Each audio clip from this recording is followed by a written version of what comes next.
বৃষ্টির দিন কলেজ থেকে ফিরছিল রিমি। হঠাৎ মেঘে আকাশ ছেয়ে গেল। সাথে ছিল 4 বান্ধবী। রিমির বাড়ি কাছেই ছিল, তাই সে বলল, চলো আমার বাড়িতে উঠি, বৃষ্টি নামবে। বাড়িতে ঢোকার সময় বান্ধবীরা দরজার সামনে দাঁড়িয়ে জুতা খুলছিল। তখন রিমি বলে উঠল, আরে অত কিছু লাগবে না, যেমন আছো তেমনই ভেতরে চলো, আর ভাবি সব ঠিক করে দেবে। সবাই ভিজে ভিজে বসে পড়ল।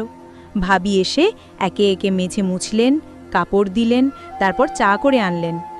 কেউ কিছু বলল না, বরং পরে আবার রিমি বলল, ভাবি একটু কিছু বানিয়ে দাও না খাবার মতো। ভাবি চুপচাপ রান্নাঘরে ঢুকে খিচুড়ি আর বেগুনি করে আনলেন। সবাই খেয়ে নিল, মজা করে গল্প করল, হাসাহাসি করল, কিন্তু ভাবির মুখে ছিল নিঃশব্দ ক্লান্তি। রাতে ভাবি শুয়ে পড়ে বারবার একটা কথা ভাবছিলেন, আমার কি একটা ধন্যবাদও প্রাপ্য ছিল না?